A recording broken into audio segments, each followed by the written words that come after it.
मेरा नाम विपुल है। मेरी नई नई शादी हुई थी। मेरी पत्नी विभा एक छोटे से गांव से बिलोंग करती थी। विभा के पापा कई सालों से शहर में आकर बसे थे, लेकिन उसके चाचा दादा दादी वहीं गांव में रहते थे। हमारी शादी लॉकडाउन में ही हुई थी, तो हमारे कई रिश्तेदार शादी में नहीं आ पाए थे। विभा के दादा दादी का बहुत मन था हमें आशीर्वाद देने का, पर उनकी उम्र काफी हो चुकी थी और उनका शहर आना थोड़ा मुश्किल था। विभा के पापा भी रिटायर होने वाले थे। उनको भी अपना बाकी का जीवन गांव की शांति में ही बिताना था। उनके नाम की जमीन कई सालों से गांव में थी, पर उनको कभी जरूरत नहीं पड़ी, तो वो जमीन ऐसे ही बंजर पड़ी थी कई सालों से। उन्होंने सोचा था कि वो जमीन पर एक छोटा सा घर बनाएंगे और बाकी का जीवन गांव में ही व्यतीत करेंगे। उन्होंने ही एक दिन सुझाव दिया कि क्यों ना हम सब 3-4 दिन के लिए गांव चले। सबको मिल भी लेंगे, दादा दादी की ख्वाहिश भी पूरी हो जाएगी और साथ ही मैं घर का काम भी शुरू करवा दूंगा, ताकि जब तक मैं रिटायर हो जाऊं तब तक घर बनकर के तैयार हो जाए। हम सबको उनका सुझाव बहुत अच्छा लगा और शुक्रवार को ही हम गांव के लिए निकल पड़े। दादा दादी बहुत खुश थे। वहां एक दिन पूरा सबने साथ में मिलकर खूब बातें की। रात को सब जब इकट्ठे बैठे तो विभा के पापा ने घर के बारे में अपना प्लान बताया। विभा के चाचा ने कहा, भैया सब हो जाएगा, मैं कल ही कॉन्ट्रैक्टर को ले आऊंगा, आप सुबह वहां 9 बजे के करीब पहुंच जाना। दूसरे दिन विभा के पापा और मैं वहां पहुंच गए। कई सालों से जमीन ऐसे ही खाली पड़ी रहने के कारण वहां बहुत झाड़ियां हो चुकी थी। कॉन्ट्रैक्टर ने अपने मजदूरों को झाड़ियां साफ करने के काम पर लगा दिया। उस जमीन पे कई सालों पुराना एक छोटा सा घर बना हुआ था। विभा के पापा ने कहा कि अभी उसे रहने दो, अगर जरूरत पड़ी तो सामान वगैरह रखने के काम आएगा।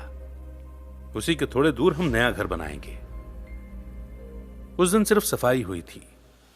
दूसरे दिन भूमि पूजन करके खुदाई शुरू हुई। दोपहर को हम खाना खाने बाहर गए हुए थे, तभी एक मजदूर भागते हुए हमें बुलाने आया। पापा ने पूछा कि क्या हुआ है, ये तो बता। पर वो इतना डरा हुआ था कि सिर्फ इतना ही कह पाया, बस अब आप अभी वहां चलिए। हम भी उसकी हालत देखकर सीधा उसके साथ निकल गए। वहां जाकर देखा तो एक मजदूर औंधे मुंह गिरा पड़ा हुआ था और उसके नीचे काफी खून दिख रहा था। कॉन्ट्रैक्टर ने बताया कि न जाने कैसे पर उसकी छाती में एक बड़ा सा सरिया घुस गया। हम उसे जल्दी से अस्पताल ले गए, पर वो मर चुका था। उस दिन काम बंद ही रखा। दूसरे दिन जैसे तैसे फिर काम शुरू करवाया। उस दिन तो अच्छे से काम हुआ, तो थोड़ा सुकून मिला। उसके अगले दिन मैं और पापा शाम को वहां देखने गए कि कितना काम हुआ है। अभी कुछ देर ही हुई थी वहां पहुंचे कि मुझे पापा की तबीयत कुछ ठीक नहीं लगी। वो थोड़े बेचैन लगे। मैंने उनसे पूछा भी कि आप ठीक हैं? उन्होंने कहा कि हाँ, बस शायद थोड़ी गर्मी की वजह से परेशान हूं। पर थोड़ी ही देर में वो अपनी छाती को अपने हाथों से दबाते हुए नीचे गिर पड़े। मैं उन्हें तुरंत हॉस्पिटल ले गया, पर हम उनको बचा नहीं पाए। हार्ट अटैक ने उनकी जान ले ली। खुशी का माहौल गम में बदल गया। वहीं गांव में उनकी क्रियाविधि निपटाकर मैं जॉब के कारण वापस शहर आ गया। विभा को वहीं अपनी मम्मी के पास छोड़ आया था। मम्मी जी खुद को संभाल ही नहीं पा रही थी। एक दिन सुबह उन्होंने कहा, कल मुझे सपने में तेरे पापा आए थे और वो चाहते हैं कि उनकी आखिरी इच्छा पूरी हो जाए।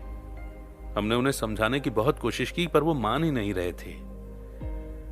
आखिर हमने काम फिर से शुरू करवाया। जैसे तैसे घर तो बन गया।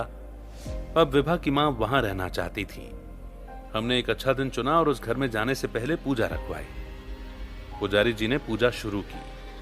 करीब आधी पूजा हो चुकी थी कि अचानक पुजारी जी की तबीयत बहुत बिगड़ने लगी और उन्हें पूजा अधूरी ही छोड़नी पड़ी। पर जाते जाते वो कह गए कि इस घर में कुछ तो है जो अच्छा नहीं है। हम उस रात वहीं रुक गए थे। करीब आधी रात को मैंने किसी के सिसकने की आवाज सुनी। विभा तो आराम से सो रही थी, तो मैं मम्मी जी को देखने गया। वो रो रही थी। मैंने उनसे पूछा कि क्यों रो रही हैं आप? तो उन्होंने बताया कि मुझे कब से इस रूम में पापा दिख रहे हैं। वो मेरे आसपास ही घूम रहे हैं। ऐसा लगता है मानो वो कुछ कहना चाहते हूं। मैंने मम्मी से कहा कि यहां कोई नहीं है, आप आराम से सो जाइए, पर वो मानने को तैयार ही नहीं थी। जैसे तैसे मैंने मम्मी को उस दिन सुला दिया, पर पूजा अधूरी रही थी ये बात मुझे भी ठीक नहीं लग रही थी। तो दूसरे दिन मैं पंडित जी से मिलने चला गया। पंडित जी ने बताया कि उस जगह में कुछ तो अच्छा नहीं है, शायद वहां कोई आत्मा है जो नहीं चाहती कि तुम वहां रहो। मैंने कहा मैं फिर से पूजा करवाना चाहता हूं। पंडित जी ने कहा यह मेरे बस का नहीं है, तुम्हें किसी बड़े पंडित जी को बुलाना पड़ेगा। उन्होंने मुझे एक नंबर दिया और मैंने दूसरे पंडित जी से बात की। वो देखने आए। उन्होंने आंखें बंद करके कुछ देर बाद मुझे उनके साथ बाहर आने को कहा। उन्होंने बताया कि यहां किसी अतृप्त आत्मा का साया है, तुम इस घर को छोड़ दो, इस जमीन को छोड़ दो तो ही अच्छा है। मैंने कहा पर यह पापा की आखिरी ख्वाहिश थी और मम्मी जी मानेंगी नहीं। पंडित जी ने कहा ठीक है, हम कोशिश करेंगे। उन्होंने कुछ सामान लिखवाया और साथ ही भस्म भी दी और बोले ये तुम्हारे पास ही रखना, अगर कुछ बुरा होने लगे तो माथे पर लगा देना। उस रात फिर से मुझे किसी के रोने की आवाज सुनाई दी। विभा सो रही थी तो मैं मम्मी के रूम में देखने गया, पर आज तो वो भी सो रही थी। मैंने बाहर जाकर देखा तो वहां कोई भी नहीं दिखा।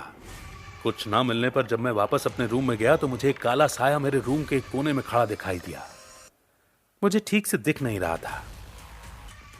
वो एकदम से मेरे सामने आ गया। उसे देखकर मेरे होश ही उड़ गए। उसने काले कपड़े पहन रखे थे और हवा में उसके काले लंबे बाल और उसके कपड़े लहरा रहे थे। वो जमीन से ऊपर उठा हुआ था। वो किसी बूढ़ी सी औरत का साया था, जिसका पूरा बदन एक काले लकड़े के जैसे था, मानो किसी ने उसे जला दिया हो। उसकी आंखें लाल अंगारों जैसी थीं। उसे देख मैं वहीं ठिठक गया। पहले उसने मेरे सामने गुस्से में आंखों से देखा, फिर उसने विभा की तरफ देखा और मेरे सामने ही अजीब तरह से मुस्कुराई। उसके काले गंदे लंबे दांत देखकर तो मैं और सहम गया। वो बार बार विभा की ओर देखती और मेरी ओर देखकर मुस्कुरा रही थी। मैं कुछ समझूं उसके पहले ही वो विभा के अंदर समा गई। मैं विभा के पास दौड़ा पर उसने इतनी जोर से दौड़ा कि मैं एकदम वहीं रुक गया। वो बोली मैंने बार बार तुम लोगों को चेतावनी दी कि यहां घर मत बनवाओ, पर तुम लोगों ने ध्यान ही नहीं दिया। मैंने उस मजदूर को मारा, तुम्हारे पापा को मारा, पंडित को भी भगाया, पर तुम नहीं माने और दूसरा पंडित ढूंढ लाए। अब मैं तुम में से किसी को नहीं छोड़ूंगी। ये जमीन, ये घर मेरा है। वो जोर जोर से हंसने लगी। मेरी समझ में कुछ नहीं आ रहा था। विभा एकदम से बेहोश हो गई और उसका पूरा शरीर जोर जोर से कांप रहा था। उसे देख मुझे लगा कि वो अभी मर जाएगी। वो बीच बीच में चिल्ला रही थी, विपुल मुझे बचाओ, मुझे बचा लो, मुझे बहुत दर्द हो रहा है। तभी मुझे एकदम से याद आया कि पंडित जी ने मुझे भस्म दी है। मैंने वो भस्म निकाली और सीधा विभा पर छिड़क दी। विभा एकदम से शांत हो गई। वो अब बिल्कुल भी नहीं हिल पा रही थी। अब मैं उसके पास गया। वो शायद बेहोश थी। मैंने मम्मी को नींद से उठा और विभा को लेकर अस्पताल गया।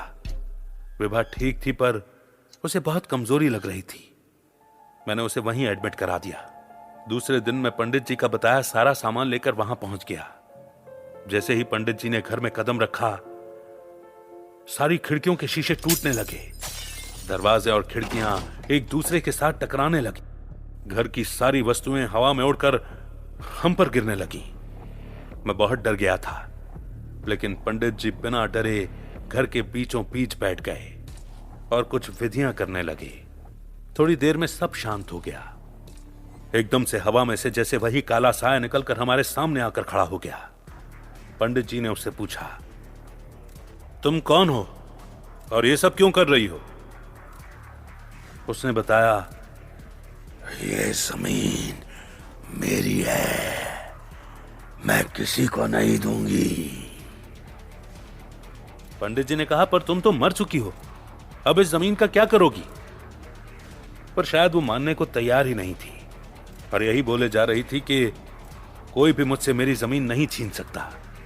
पंडित जी उसे धोखे से उसके पुराने घर ले गए और उसे बातों में उलझाकर उसी घर में कैद कर दिया। उस घर के चारों कोनों में उन्होंने एक लाल धागा मंत्रित करके बांध दिया और दरवाजे पर एक बड़ा सा ताला लगा दिया। मुझे उन्होंने कहा कि उस पुराने घर को कभी मत तोड़ना और हो सके तो यहां मत रहना। बाद में गांव वालों से पता चला कि बहुत सालों पहले एक बूढ़ी औरत को इस जमीन के लिए कुछ लोगों ने मारकर जिंदा जला दिया था और ये उसी औरत की आत्मा थी। हमने उस आत्मा की शांति के लिए हवन भी करवाया।